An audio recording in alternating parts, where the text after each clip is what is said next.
Well, hello and welcome to my review of the Mora Clipper. Well, this is it. The Clipper is the Mora knife that most folks will recognize as the one Mora that they know. This is one of the first models I got, the one I most used, and the one that got me hooked. Sadly, it's gone, but the near-perfect handle, shape, and mass live on in several new lineups like the affordable High-Q line and the more polished Craft line series. It's a good thing, too, but I'll miss that old Clipper on my belt for sure. The weight, shape, and general context of the blade was just about perfect for a fixed blade everydayer. And because of the $10 price tag, you weren't afraid to use it either. Okay. Now let me hold it. You want to hold it. Alright, now get your finger out of the way and focus on that knife. Can you do that? Yeah. Okay, great. Now this is the Mora Clipper.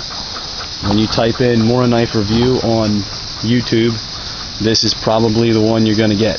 This is the most popular one that seems to be reviewed. This is the one everybody knows about.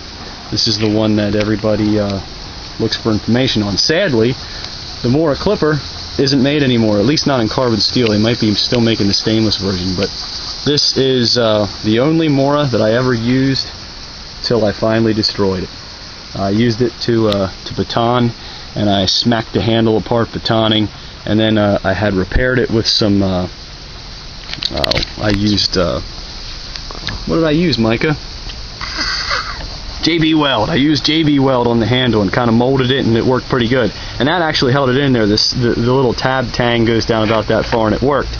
But then I snapped the blade prying something in the shop.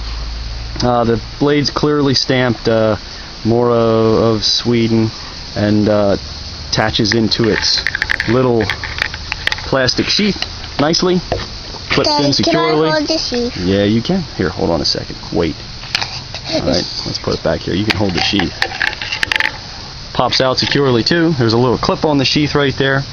And you can see the handle is the same as the more popular, the newer models. I mean the High-Q and the Top Q. I mean the newer Craft line series have this handle. The High-Q series have this handle. It's a really popular handle. It's got a nice palm swell there, a little finger swell, I guess you'd call it there as well. A hint of a finger guard. The actual the knife itself only weighs a few ounces. It's good high quality carbon steel. You got to make sure you grease her up when you're done with her so she doesn't rust, but it's got that unfinished spine, which is very typical of Mora's. No problems there though, very normal stuff.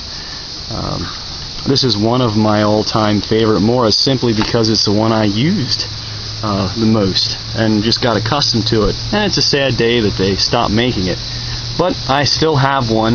This one I'm not going to use. I'm just going to put it in my collection because I enjoy owning it. So that's that, and we'll talk more about it in the rest of the slideshow. What do you think, Micah? We'll talk more about it in the rest of the slideshow. Nice. Alright, well the Clipper fits well in the hand, with a blade a smidge under 4 inches and less than a 1/10 inch thick that nobody claims is a real tree chopper, but it cuts like a champ with that super Scandi grind. Now the handle's hard plastic, and it has a textured rubberized wrap, and the rest is 1095 carbon steel. Now one of the first things a fellow's going to notice after the cheap plastic furniture is that the blade's unpolished and it looks kind of unkept, with an unfinished spine and kind of an unceremoniously done grind. Now a purist wouldn't be happy, and you can see in a picture coming up here that the bevel's actually a bit wiggly and a little uneven. But hey, so what?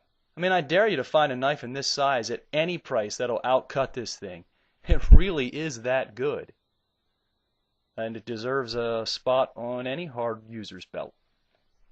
And there you can see the grind's a little off right close to the top there. You ever wonder why they call this thing the Clipper? It clips. This is one of the first aggressively marketed Mora knives that shed the tiny little useless belt loop for something of substance. The knife is held in by friction, and it's okay, but it's not awesome. It'll stay put on your belt. I carried one through a hunting season, and I didn't lose it. And there's the typical Mora drain hole. Man, I don't know what to say about this thing's purpose. General cutting is a cop-out, I guess, but what else can a man say? I mean, I used it in construction, in the kitchen, survival instruction at a local elementary school as a volunteer dad, and in hunting applications as well. It really is the father of the new and aptly named all-around knife in the Craftline series. So yeah, I guess you could say general cutting.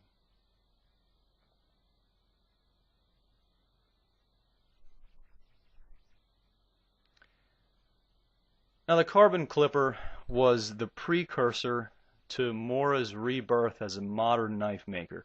The handle was great and lives on, as does the steel, albeit in a much more polished approach. With its aggressively patterned handle, usable blade, and $10 purchase cost, the Mora Clipper no doubt deserves its reputation as one of the Mora's best models ever. It's hard to see it go, but its legacy had already lived on for the new lineups. So thanks for watching, and I'll try and keep them coming.